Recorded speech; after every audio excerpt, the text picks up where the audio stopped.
Welcome to Definitional Debate, the show where we try to define words that have lost all meaning. I'm Dan, the Dictionary Man, and today I'm joined by Keith, the Diction Decimator. Had to remember what you called me last time. Yep. And Clara, the Verbal Vixen. Clara is new to DoingOK. Say hi, Clara. Hi. Hi, she said. She's a friend. A friend indeed. For now. Yes. Yeah. Just wait, Dan. Check in about 20 minutes. So today's word is profanity. We're talking all about swearing today and what it means to the world, what it means to us personally, and when it should be used, when it should not be used. Should you say it in front of kids? All that sort of fun stuff. Stuff? Yes. Fun. It's going to be a hoot. Disclaimer at the beginning here, we are going to swear quite a bit, so this is not for the faint of heart. And I think all things are on the table, so this isn't the idea of an academic exercise. We're not meaning to offend anyone, but here we go. Fuck. All right. Clara, what do you think profanity means? Profanity means words that are taboo in a particular culture. Mm-hmm. I think no word is inherently profane. Mm-hmm. It has to be looked at from how you feel when you say it and how other people feel when you say it. Okay. Okay. I like that. Keith? I will counter that and I'll tweak it because I do think some things are inherently profane. Okay. Not because they're taboo in the culture, but because even within a subculture, profanity has a significant meaning beyond it being taboo. It's being used because of a power it has to denotate it being casual. You know, let's say you stub your toe and you exclaim something. It's no longer taboo to yourself if you're going to say that. Okay. But it has a different power. And there are different contexts that I think that things that are generally considered profane are profane, but it means different things to different people in certain contexts. Okay. I like it. Mm-hmm. I mean, couldn't you say that when you're saying that because that's an exclamation that other people think of as taboo, though? Isn't that, even if it doesn't mean it's taboo to you, it's taboo because of the culture that you're built into? That was probably a bad example. I think for me to get into it a little bit more, I might say, let's say it's a conversation among friends, right? Fuck you. Yeah. So what is taboo, you know, has different meanings on a greater cultural thing. But you're talking about subculture and even talking about like a group friend culture. It isn't taboo to you. Yeah. Right, but you know it's taboo. Yeah. So the power that it has by using profanity is by saying, I'm comfortable enough with you to say this and you won't think differently of me. Yeah. Right. And so that's the power that it has in that case. Yeah. Is the ability to make it super colloquial. Yeah. Yeah, that culture shapes what a swear is, Yeah. but also what swears you use might shape what culture you're in. Yeah, that's a good point. That's a really good point. Now, I had forgotten one thing I wanted to sort of start this discussion with was what got me to want to talk about this topic was many moons ago. I don't remember exactly when it was or whose exact Twitter profile it was, but I saw someone who had a Twitter profile. In their bio, it said, "I'm a good Christian, so I don't cuss." And that like really hit me in a weird way because I was like, I mean, because I was raised Christian. And obviously there's like, you know, don't take the Lord's name in vain and things like that. But to me, I just thought about the fact that we're combining particular words with morality. And that stood out as like very wrong to me. That like by saying fuck or something, you're being immoral. And that was very disturbing to me. Like, So what if, I mean, a couple centuries ago, Keith and I were talking about this a bit, or I mean, a couple centuries ago, the big swears would have been words like damn. I mean, it's sort of, there's a much clearer link there between God and the profane. Yes, yeah, definitely. And I mean, I get that, and so that's very clearly tied into religion, and so I get why people feel that way, but did they just feel that way because they're told they're not supposed to do that? Is there any, like, I guess, is there any link inherently between using certain words and morality? Do you feel like that makes any logical sense outside of just, this is what I've been taught? Well, what about swear words that aren't like damn and they aren't like fuck, but they're like slurs, right? Yeah. Like, okay, so you're taught that they have a bad meaning and that they mean something insulting. So I'm a woman, so I'll say, like, what if we're talking about the word like bitch or the word cunt, right? Like, So if you use we gave that disclaimer. Yeah. So if you use that word, it's not necessarily that the word has that inherent power, but Well, yeah. I have a postulation based off of what you were saying. Yeah. So I would say historically, the reason it's tied up with religion is because of saying like, oh my God, or saying damn, is like, okay, you're hurting God. Like we were talking before we hit record. You're not showing respect. In Victorian times, like that was considered like the worst thing you could do. Yeah. Like that was like the worst swear was like taking the Lord's name in vain. Yeah. And so because And there are plenty of people now still that feel that way too. Right. Because it has that historical context, even beyond it being, oh, it's mean, so I don't want to be mean. Yeah. It is like that connotation is still there, even if it's a different kind of swear, it's a different kind of vulgarity. Yeah. It is still the idea that is what vulgarity is. You're taught to stay away from it. Now, I do think that a lot of things with religion kind of get wrapped up in these historical kind of snowballs, and I think that is a prime example. I think even just the difference between the word profanity and the word like vulgarity, right? Like the profane, that means something that's not sacred, right? And it's, whereas vulgar is like, ew. Yeah. So I guess shit. If we talk about, etymologically, so then the profane is literally about religion, and vulgarity is literally about the comic. You said etymologically, right? Is that what I meant to say? It sounded like you said animalogically, and I was very confused. Maybe animalogically too, then. Okay. Is that a word? Could be. So okay. You filthy animal. So it's one thing if we can maybe understand why people feel this way because of religion or whatever about certain words, but do we think it's a problem?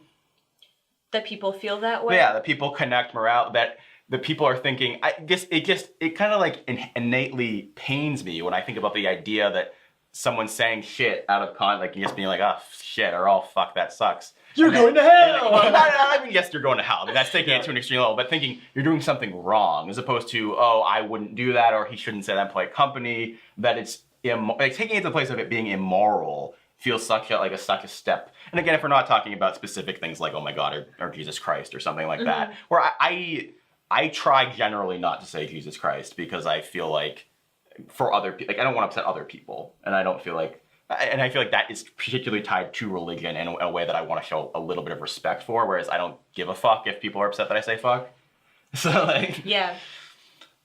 So coming off that, I think what you kind of explained your own question away by saying you would feel bad about that, so is it immoral? So I guess it's immoral in the sense if you care about hurting others' feelings or being aware of that kind of situation. Yeah. So inherently not so, but contextually, if you're going to feel bad about how the other people react to it, then it is going against what you might call morality. Now, we can always bring out what morality is, but that's a problem because we have to get into sort of absolute morality versus subjective morality, which we can try to touch on, but I'm afraid... That's like almost a whole separate video. Almost. It's almost a separate It's like, if you can imagine, I think we could handle it in one video, but... Dan's question was partly, should they feel bad for making you feel bad that you swore? Like, we can do this forever. Yeah, it can be a great little guilting circle, but I don't know. A great guilting circle. I'll quickly say I have an answer about morality, which is I do not believe in absolute morality whatsoever. I even only believe in some version of functional morality, which is inherently very contextual based. I think there are certain things which you think are absolute, but are only, even if you take a point of life itself being a precedent that is respected, I think that, consciousness comes first, and then morality is derived from that. There's no reason why there even should be life, period, as far as I'm concerned. And so... there's no morality for planets. You know what I mean? Yeah. So I think that once there's no morality for... I don't know. Pluto, he hangs out with the undead, so... Yeah.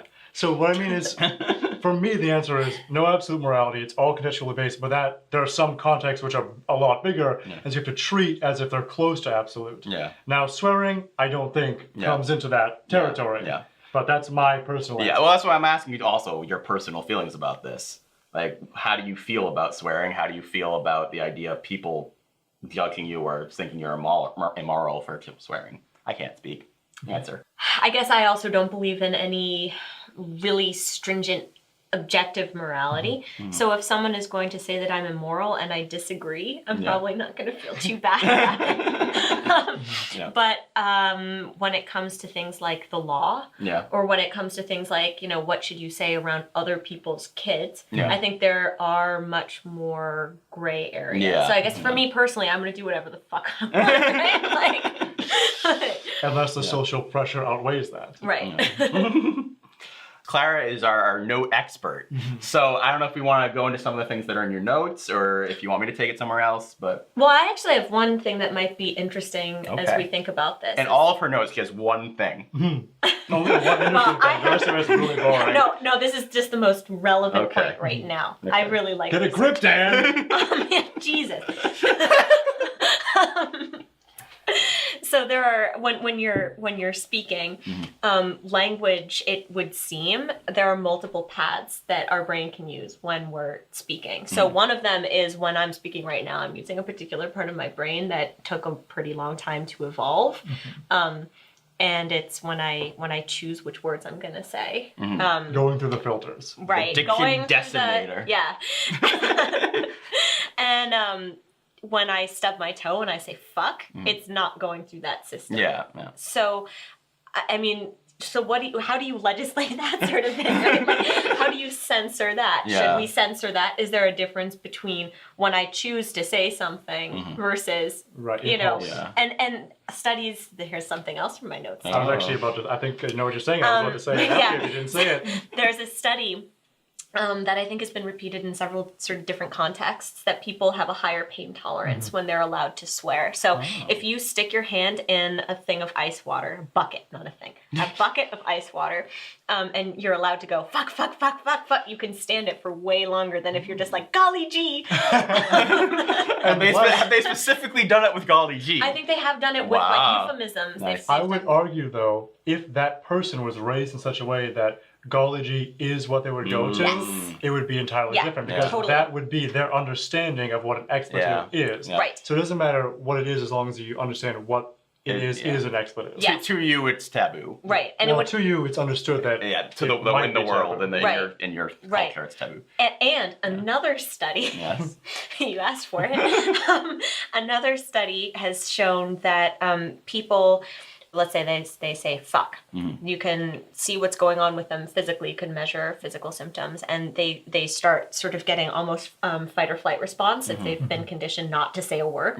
And then if you also have them say like sex, it doesn't happen, right? Like there's a very different thing that is, so it's not about the meaning of the word, it's about the swear word itself that gets like deeply imprinted on you at a young age. I mean, the percentage of times that fuck is used to mean the word fuck is probably very low, right? Well, you can. Let's not even get into what it means. Yeah, but you know what I mean, though. As far as that, it doesn't, like you were saying. I don't think the meaning of fuck matters. It's that it's an all-purpose word in some ways. She's saying you don't stub your nose. Stub your nose. You don't stub your. Stub my nose and go sex. You don't stub your toe and scream copulation. Reproduction.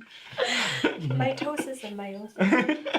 I mean, I wanted to add a thing too, as you were saying, with the difference between thinking it through and saying it, stubbing your toe and saying it, and I think there's the other thing, which is saying it with the intention of hurt or at a person, which I think that to me becomes much clearer about what the morality is, at least in my personal viewpoint, or what culture says, right? Right.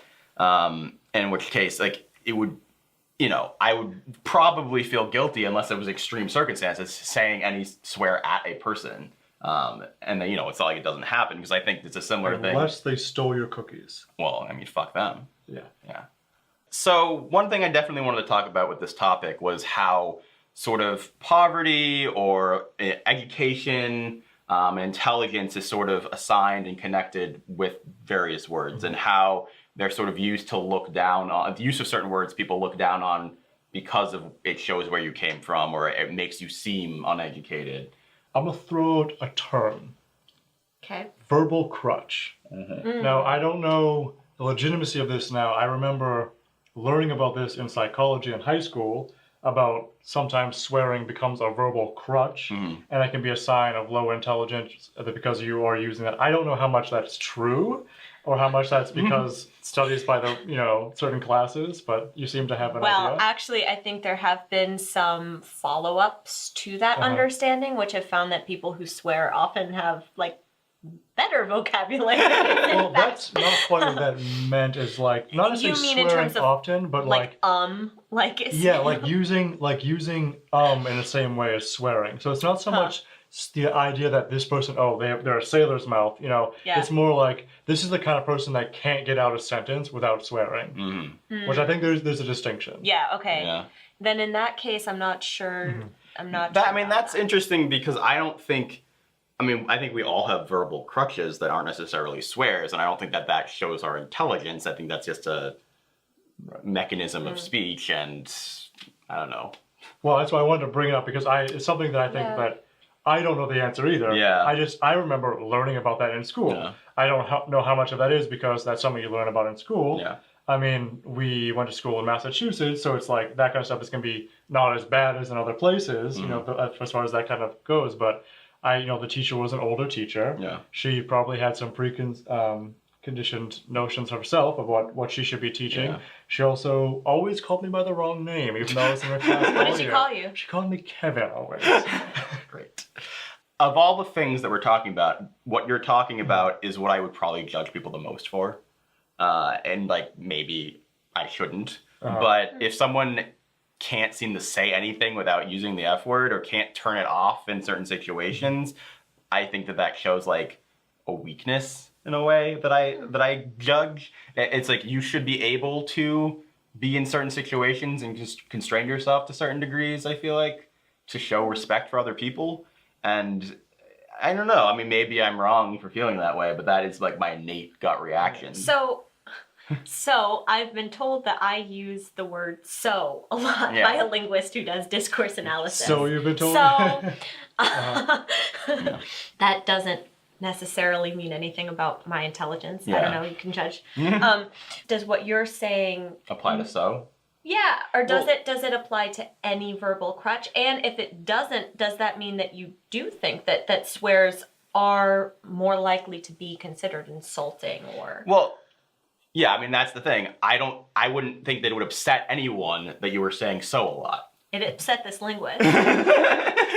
They would not upset the average person in a like literal like I am offended or hurt way, right? I hope not. I mean, certainly there are thresholds. Yeah. It got really bad. Some people might get upset. Yeah. I mean, I've certainly had people write in very angrily to podcast about my verbal tics and like been like angry, like I did a disservice to them. What? Like what? He screams his own name a lot. Whenever I ask him to do an audio test, he goes, Daniel! I mean, even just right? Okay. Yeah. And especially, I feel like I remember seeing like I got like a 1-star review for saying like too much once, and then the next time I was listening to a professional podcast, I like turned on I paid attention to the people saying like, and they said it a lot, and it bothered me because I was paying attention. But 1 star. but once you like are able to sort of smooth that out and not notice it, it's not usually a problem. But I'm sure it depends on the person. But for me, I just think, I don't know. There's a difference between so and saying fuck every 5 seconds. Well, I will say the difference between so, I think, is a little further. I think we can say using swears as like a tick versus using like is a little bit better, because the idea of like saying like this, like that already has a connotation of sort of like, oh, this is this shallow Valley Girl character or some similar type thing. And so there are already negative connotations that you say, okay, like as a verbal crutch is this negative thing, just like how you were mentioning earlier, talking about like the connotations with poverty and things like that. You would associate a verbal tick or a verbal crutch with swearing a lot with poverty. Yeah. Now, again, I don't know the truth of that or the stigma, but the stigma exists, so it's worth talking about. Yeah, definitely. So I will say that I did have some numbers on like which class demographics tend to swear more or less, and so the bourgeois and therefore I will continue by saying that the bourgeoisie, the middle class, especially upper middle class social strivers, tend to swear the least, and the upper classes swear more, and that this is sort of obvious if you think about that. You know, the middle class are trying to, be as proper as Yeah. possible. I think the biggest thing is you have more to gain and Right. more to lose by how Yeah. people understand you. Right. Yeah. When you're too rich to care, you have nothing to lose. And you're When too- showing, and Yeah. I don't even care. Yeah. I can say Right. whatever I want And that's the because I'm already signifier. rich. Yeah. And that's Right, the power exactly. of it. And if you're so poor, you have nothing to lose. Mm. Right. And it also becomes, as I mentioned before, about the signifier of like, I'm comfortable enough with you. And I think that there is a sort of culture in poverty. Well, so one thing I want to say is I definitely especially have this issue with adding fuck into every sentence when I listen to like rap music, right? I understand logically that there's an issue with judging different cultures and subsections and stuff based on the words they use, but I can't help but feel a little bit like when I'm listening to certain music and they're not really, especially because music, you're thinking out what you're going to say. Well, so what if part of the point is like it's not for you? Yeah. Right? Yeah. Like maybe part of the point is like piss Dan off. Yeah. I mean, certainly. I think there's an element of like sometimes people want to talk and they want to be like, and this is my talking. And it's not your talking, so fuck you. Yeah. Right? Yeah, I think that it's a good example because it's the power of what it is. Even if, I am recording a rap song that's going to be swearing a lot, me personally. Yes, you're so good at that. I'm swearing a lot, not because I think it's, bad. I think it's like, this is okay for me. This is where I come from. This excludes you, but that's okay because this is about where I come from. Or this is about what I'm trying to create here. I want to be clear, I'm not talking about the N-word when I talk about this. I'm particularly, like, that I completely understand is like a cultural thing, and We'll come back around. Yeah, and that is certainly like, that is about like being like, we own this, you guys don't. I'm more talking about, throwing in bitch and fuck and things every 5 seconds where I'm like, can I just hear what the song's about without you saying maybe that is what the song's about. Well, I think part of it is like, so let's say that, people can use these words first to say like, I don't have a problem with these words. Or maybe I get that these are bad words and I'm saying them anyway because I'm not afraid of them. Yeah. Or maybe it's 3, like, and I get that you're still going to have a problem with them and I want you to have that problem with them because this is art and part of art is like struggling with things. Yeah. I still feel like that's like the nice way of interpreting it. I mean, I'm sure there are very nice. There are certainly, I'm sure there are artists. There's a range. Yeah, I'm sure there are artists like what you're saying, right? That like are doing it with intention. I also think that we're just getting into a point where it's just what's accepted and it's just lazy and it's vapid. I'm not saying it in every case, but I think that the prevalence of it to me is an issue for me personally. I mean, it's interesting because I don't have any issues with those words. I just think that it spoils the art. Yeah, it spoils the art, and I mean that's the thing that's complicated with the verbal tick. I have no issue with people using these words, but if you're using them so much, especially when you're writing it down, it's supposed to it's just coming out as you speak, right? That is when I start going, don't you have something actual to say? Well, and does it devalue the word, right? Like if you swear, like I remember seeing some movie, I don't remember which one. Brave Little Toaster. So probably not. Probably not that. It was some like drama, like gritty movie. Yeah. And there like wasn't any swearing in it. And then like finally someone just goes like, fuck! Yeah. Right? And that I was like, oh my god, he said the F word. Usually I don't have that it gives reaction. it power. Yeah. Right. Yeah. I mean, I think there's a value also, like, in my household, usually if a swear came out, it was because the person was like at the end of their limit. And it was kind of a good indicator of maybe you should back off now. It's an indicator of, I'm not someone who swears all the time. So if I'm going to swear, it shows that I'm legitimately upset. Whereas if you always would, Yeah. it doesn't, have the same kinds of meaning. It has different meanings in different contexts, but having that reserve to come out at certain occasions is the reason why swearing exists. Yeah. It exists to either A, say that this moment is outside of the normal, or B, to say the kind of normal this moment is, we both understand. Interesting. Well, that's it. What's next on the docket? Well, do you have anything else you want to talk about from your notes? You had a few things you were mentioning. Oh yeah, I just have like interesting little facts, you know. Yeah. So Show the camera your notes. well, so I have some notes. I have many notes. I like how it's handwritten too, because yeah, they're handwritten so that I could have the screen in front of me, and then I was copying them anyway. You might be interested to know that a lot of the words that we think of as like really bad swears now that have euphemisms were once the like good words that had so like cunt, right? That's a great word. So yeah, what a winner. Was originally the like scientific term for a vagina, as opposed to any sort of swear word. And actually, in a New Republic article that I read, they called it a more feminist term than vagina because vagina uses the idea of a penis in the definition. Because it's Latin for sheath, right? Yes, so that's not great, whereas cunt is just, you know, the thing. Just the thing. So, yeah. Interesting. Interesting how words change. Now, how do you feel about saying cunt or bitch? I will say that You bitch cunt? me in particular, the way that I go about approaching if I'm going to swear or not is a little complicated because I was brought up in a way that I was like a shy child and I was kind of pretty reserved. So I feel like I, growing up, did not learn to swear.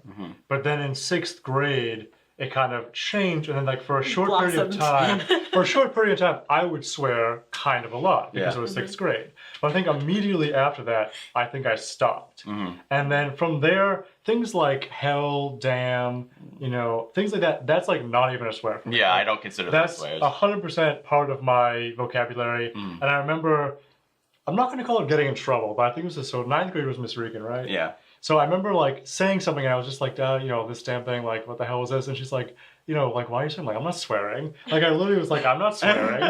So, and she wasn't mad. She was just like, do you need to be doing this? She was just making me aware of it because that's kind of how she was. Well, I mean, I had a similar thing in college where I had a friend who was giving up stuff for Lent, and she said, I'm going to give up saying, oh my God.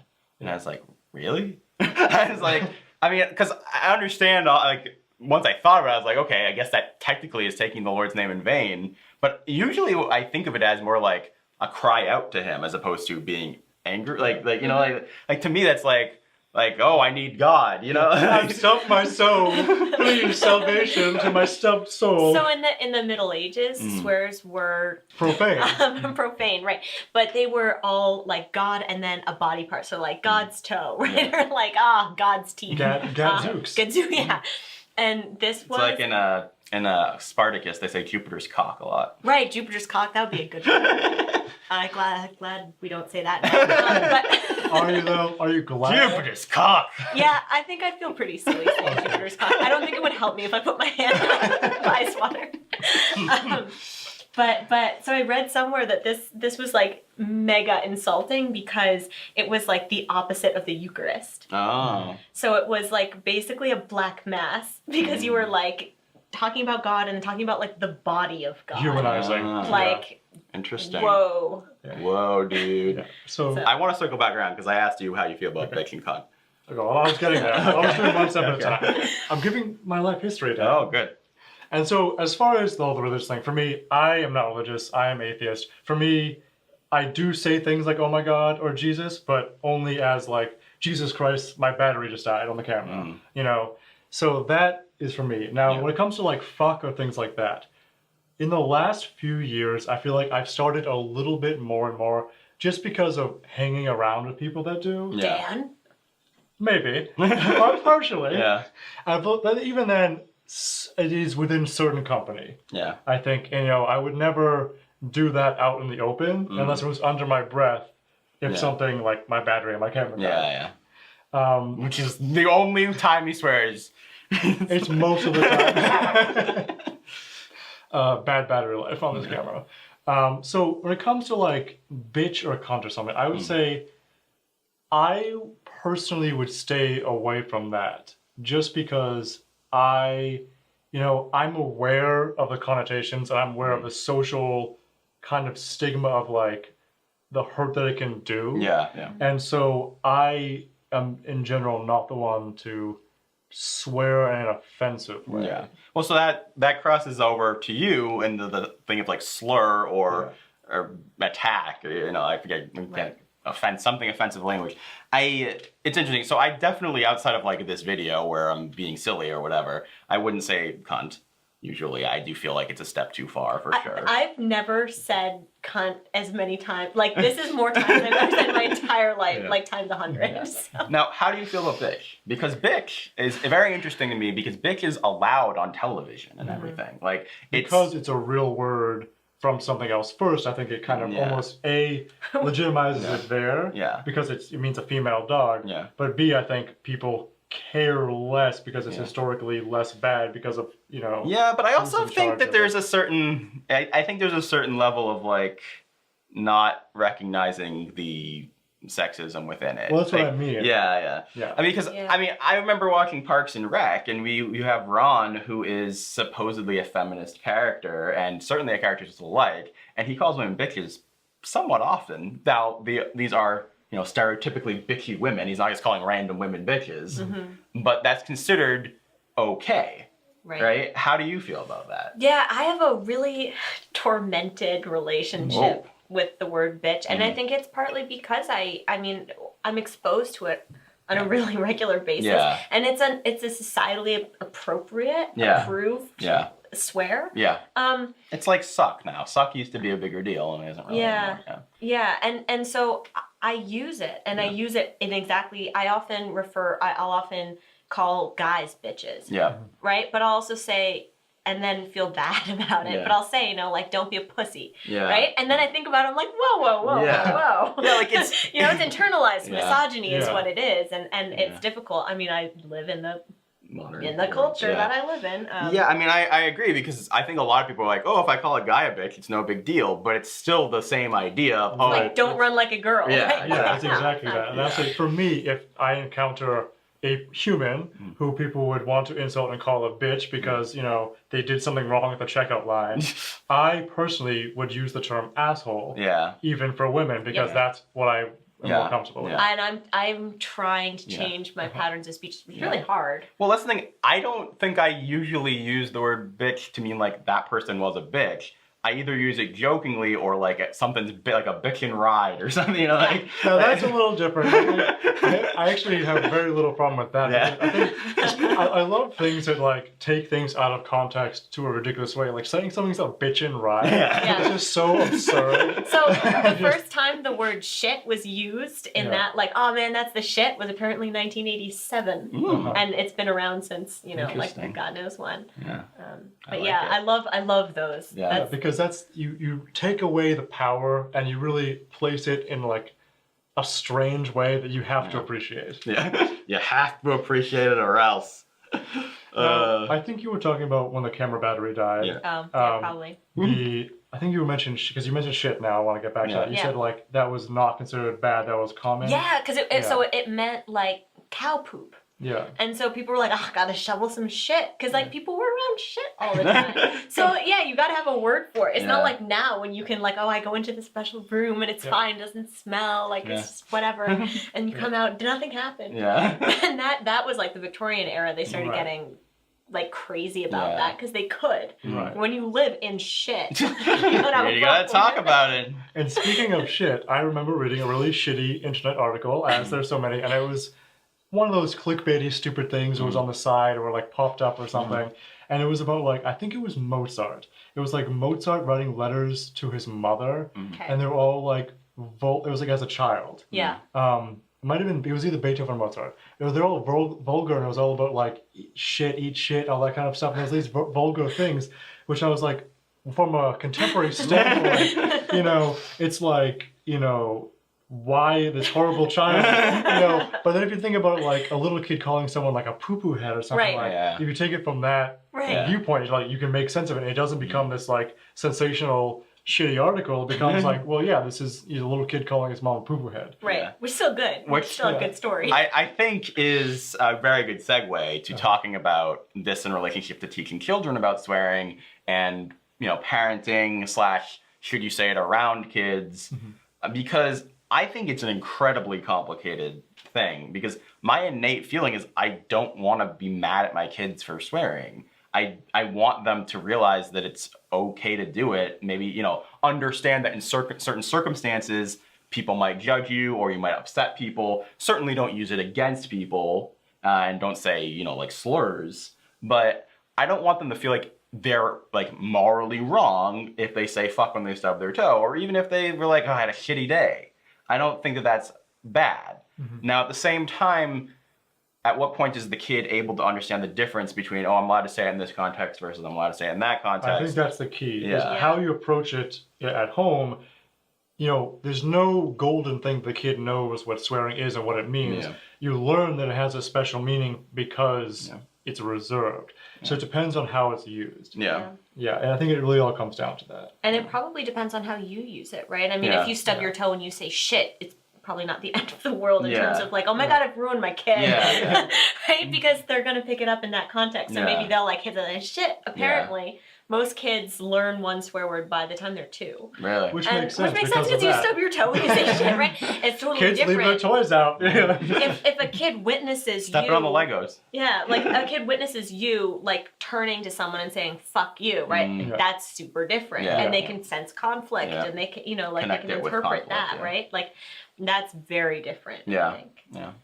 That makes sense. I mean, because I've been thinking about this a lot because I now have a niece who I don't have any control about what she should be taught, obviously, and so I want to be respectful. But to me, it kind of hurts me a little bit when like they're being like they're curbing their language or like they want me to curb my language, and I just don't really believe in that. Like I'm going to do it for them because it's what's For the right. audience. Yes, you over there. I'm doing it for you.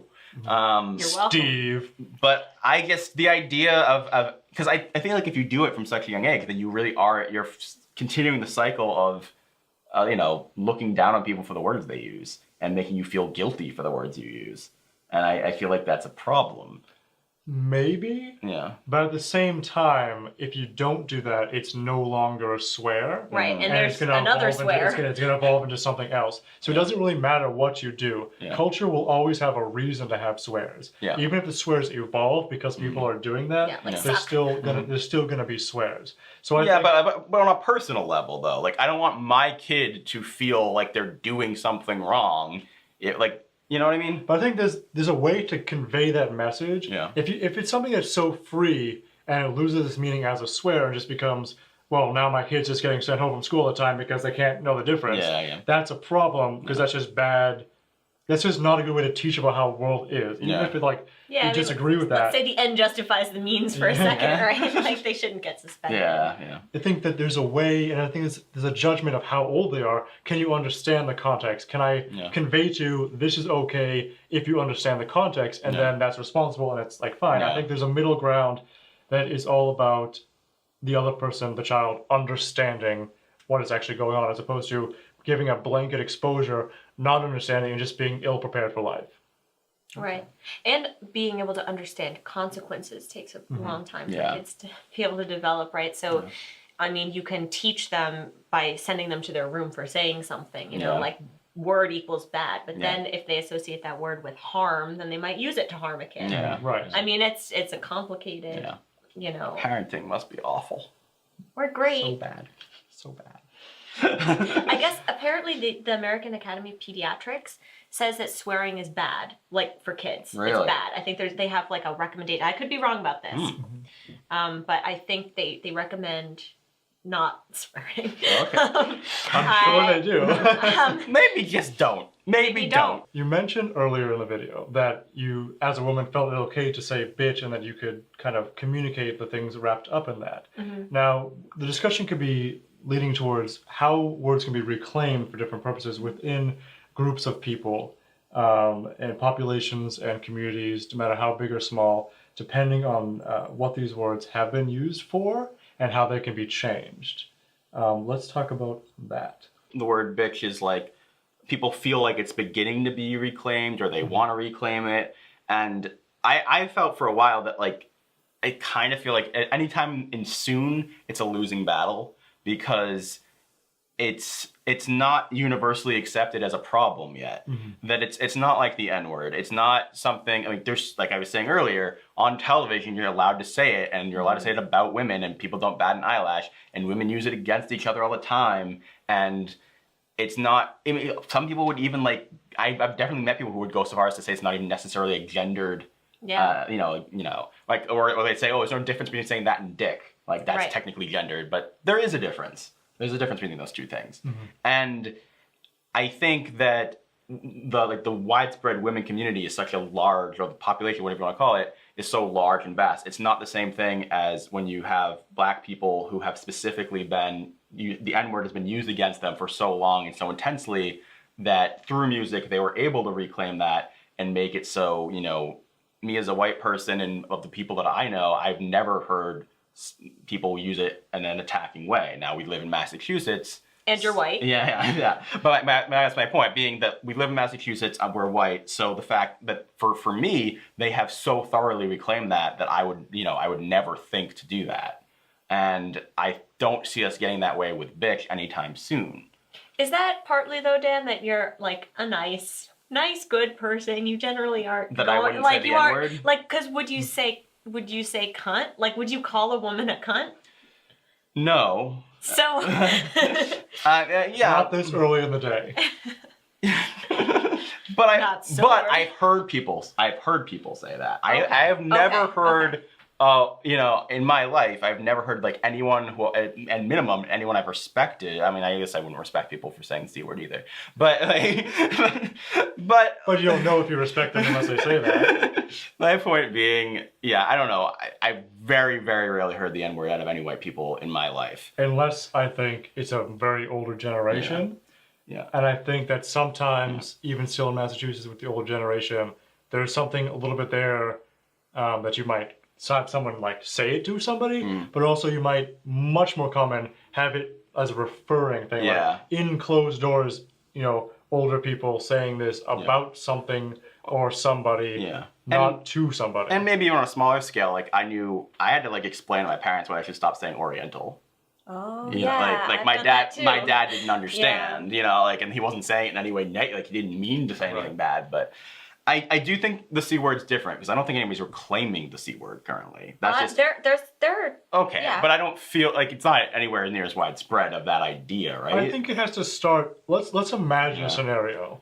So let's start with an individual basis. Before we talk about what can happen to a group of people and how that can float out, let's talk about you have one person called a bitch, right? And then you can say, that person comes back, that's right, I'm a bitch and this is what I'm doing. So in that very individual and not very detailed scenario, you can see how that is how a word can be reclaimed immediately. For that person. Yeah, for that person. Now, I think it has to start there. I think what's happening is, it is starting there. Now, the organization, because, thing is like the group you would call women, right, is not as organized. I know that's women. That was women. It's not like as organized and not necessarily as shared as experience as some other things. Yeah. Right. I think that there's so many broader experiences within the demographic women than there are between other subcultures and subgroups. Yeah, homosexuality, whatever. I think that the tighter in that you push a definition of what somebody is, the more appropriating vulgarity to flip it on its head or to just take control of it can be quickly spread. Yeah. I guess it all comes, I mean, this entire show obviously comes down to definitions, but it comes down to your definition of reclaim the word. Because to me, it only is actually reclaimed if the majority of society understands that only you can say it. I think that aim, that goal is a little bit utopian. I think that's like a little bit like it has to get to this click to count as that. But I think it means a bunch of different things along the way. And I think that your version of it is sort of like the death of it or something like that. Well, no, but I don't, like I was saying, to me, I don't think it's utopian because I think it's happened with the N-word. I think, yes, I'm sure there are plenty of people still using it in a bad way. But at least from what I anecdotally feel, the majority of people using it now are black people. Right? I don't know that that's true. You don't know that that's true? I just don't know Okay. that that's true. I would also say- I wouldn't Yeah, it state wouldn't- it as yeah. fact. I don't know that it has anything to do with the reclaiming, Yeah. that other people have to stop it, because I think the power of reclaiming something can be more powerful when you're doing it in the face of things happening against Yeah. it. Because if nobody is using the N-word as a bad thing, the idea of it being reclaimed, becoming a social signifier, will die out. Because it will last and make have a meaning because it's saying I'm part of this group and I can say that. But if it stops meaning the other thing, Yeah. it stops meaning anything. And then I don't know something that I else agree takes with over, you because eventually. I think okay, maybe like in the super long term, but I think even say maybe I'm wrong, but say we got to a place where the vast majority of people saying the N-word were black people, it still would have meaning that they reclaimed it because of the historical context, and I don't think we're gonna forget that historical context anytime soon. I hope not. Yeah, so no, I thought it was interesting you brought up between recording stuff the word slut. And Right. do you feel that that can be, and is that on the path to being reclaimed? Do you think that should be reclaimed? It can be? Yeah, I feel like it would be great if it was. Yeah. I guess I'm not actively trying to reclaim it. Yeah. So what would that entail? Yeah, I mean, Me and my right, but, like- sluts were hanging out. I mean, so like it's complicated. So it comes from the idea that women should not be sexually promiscuous. Yeah. That promiscuity is a concept that's important at all, and it's not just like a number. Yeah. Or an attitude. I don't know what is promiscuity. Yeah. That's another one. Yeah, that's a good one. Next episode with Clara. Ooh. The most promiscuous of them all. Yeah. The promiscuity pundit, Claire. So where was I? Yes, slut. Reclaiming and how you're not personally on that endeavor. Yeah, I think it's in a better place than it was because we've problematized it. Yeah. Yeah. Like now the idea of the double standard Yeah. is a powerful idea. Yeah. And to me, at least, again, everything has to be to some degree anecdotal, but to me, we are more successful with showing the problem with that than with bitch. But on the other hand, so like this is just applicable to the word slut so far in my mind. But like Where are we going? But would I want slut to just be a word that women can use? I don't think so. So I mean, because like, what would I want? I'd want it to be like, it's just not I'd want it to fall out of use. There are certain So words there's, that that you're just adding to the problem by saying them more. I feel like. Unless But- the way that you're saying them creates a different meaning, therefore a different broader understanding, and then you understand that it is a problem from But that. so like, do we want to always sort of problematize the idea of promiscuity? Well, no, but I guess what he's saying is you could turn the word slut into me being like my homie or like my buddy, you know, like you could be like, you know, like I was jokingly saying, me and my sluts were going to the mall yesterday. But or like, whatever. why wouldn't I just say buddy?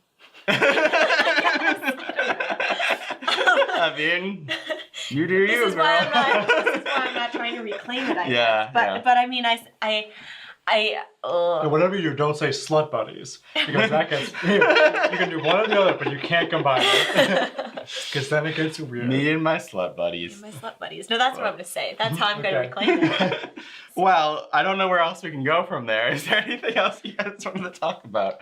I guess it's just like, if to end the reclaim idea, like if it matters to you, you should do it. Yeah. And you should also be like nice if it's clearly affecting someone else. Yeah. If I was talking to someone and I was using the word bitch and they're like, can like that, I actually get really offended when you say that. I'd be like, oh my goodness. Gosh darn it. No, but like seriously, I would want to make sure that I apologize and made them understand that I got that I wouldn't do it anymore, Yeah. and you know. Yeah, I think that's always tough though, because I think we had said earlier as the circular thing of, oh, they're upset that and then like, should I be really like, should I just say, oh, I'm sorry? I'm always going to be the one who gets really upset. Yeah. So as in like if I did something wrong. So but again, it depends on like, and so like generally I feel that way, but it depends on how they go about it. Right. Like, you know, like I there was one time where I mentioned someone on Twitter and called them a she because their name seemed like a she. And they got like really mad at me because they were a guy, and there's nothing trans going on. It was just they were a guy with a feminine sounding name, and I didn't mean anything bad by. And like I'm just like I would have. Being a girl is pretty insulting. I'm guessing you probably triggered somebody that got that a lot. Yeah, oh, totally. Yeah. But I think, I mean, I immediately apologize. I just think it comes down to, and that is tough because I'm sure the people who do flip out because it happens to them a lot. But at the same time, that's not going to help anything because that's just going to make the person you're saying it to be defensive because you're attacking them when they didn't mean to do anything. What I think that you're aiming towards as a bigger discussion is somebody, let's say a religious group, banning a book because it has swears in it. Yeah. You know, something like that. Like, you know, you're offending somebody with that, but you're doing the worst thing by censoring me, right? Yeah. So that's obviously the big example that goes past it, but like, you can be mad at somebody for censoring you in the right context. Yeah, and I mean, it's your right to be upset at the other person for getting upset with you, and then it's your responsibility to choose how you go forward. Yeah. I mean, I think the bitch thing is a great example, because what if you were someone who was trying to reclaim bitch, and then there was another girl with you, and she's like, I'm so offended that you would say that. Right, and I'd say, like, that's not my intention. Yeah. But get with the program and do it anyway. No, I mean, be my slut buddy, right? No, you're saying if you were trying to reclaim it. If I were, let's pretend that I was. Let's pretend you were a feminist for 5 seconds here. No, I mean, like, let's say I was actively trying to reclaim the word slut, and so I was talking to somebody who I was just like running into at the grocery store, and I was like, "Hey, my slut!" Like, I don't know, what would I do? Oh well, I hope somebody. Pass the buddy, a slut. God, I was out with my sluts last night, and you know. See, but I guess that's why I was also bringing up the whole thing of the music being what really helps. I mean, I don't know like all the history of how the N-word was reclaimed, but from what I've heard, a lot of it has to do with music, and so I think that is different than what you're saying, just going up and randomly start saying it to people, right? Well, okay, let's say we're getting way off track. But in an amazing way. Let's say that there's a new genre of music which is real and exists for the last 20 of years. Yeah, 20 of years. 20 of years. And in this music, slut is something that's reclaimed, and women are singing and using slut. I could easily see this happening. Well, I mean, and there are all sorts of really cool artists out there who are like trying to empower women more like sexually. Like Nicki Minaj is really cool. Anyway, that's pretty norm, right? Yeah. And then in this world, somebody's at a grocery store and says the word slut to another woman in that kind of way, like, you know, pass me the butter. Pass me the butter, slut. You know. And then that person gets mad. In that world, what kind of right do you have to be mad at that person for getting mad? Yeah, I don't think rights necessarily play into it, right? I think you're gonna be mad or you're not gonna be mad. And then like the other person's either gonna feel, maybe they can feel guilty and still be like, you know what, like I'm really sorry that I totally owe me to do that. I meant like we're buds. But I'm still gonna use this word. It's really important to me, and I want you to understand that it's as important to me as even you being upset, which I can't imagine thinking that language is more important than a human being, but... Oh yeah, definitely. Yeah. In a more like maybe believable version of what you're saying about the future where everybody's saying that, how do you feel if like Selena Gomez or Taylor Swift right now came out with a song that was all about saying like either slut or the C word or bitch or whatever, and it was about reclaiming it, and then you started hearing all these 13-year-old girls calling each other bitches? Can I change the example? Okay. Because I think that you have both bad examples for that. Well, I'm just talking about, you know what I mean. Let's say like Lord, okay? Let's say somebody that like I can believe that a little bit more. No, but that's like, no, but that Lord would actually be doing it. I'm talking about someone, I mean, I'm not really meaning to be offensive to Taylor Swift and Selena Gomez, I'm sorry, but I'm saying, in theory, someone more poppy and vapid who's like being trendy to be like, we're gonna reclaim bitch, right? And so then 13-year-old girls who are being trendy start calling each other bitches. Is that a positive thing? No. I feel that it's already kind of the case, and that it's just, that's the middle space that we exist in right now, and that's why it's so complicated. Yeah. Yeah. Because I don't think, to me, that's not reclaiming in a positive way, that's just feeding into the problem. Yep. Okay, fuckwads. All right, you slut buddies out there.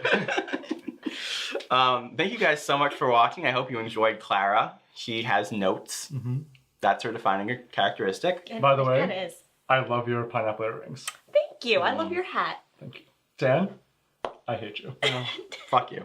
All right, guys. I hope you enjoyed that. Please check out our other videos on youtube.com/DoingOK. We have new videos Mondays and Thursdays, 12 p.m. Eastern Standard Time. Check out all our other cool stuff. We also did a definitional debate on hipster, so check that out. And let us know in the comments below what words you want us to talk about in the future. Yes. Words! Submissions, ideas, give them. Nom. I haven't heard that word in a while. Throwback. Thanks, guys. Bye.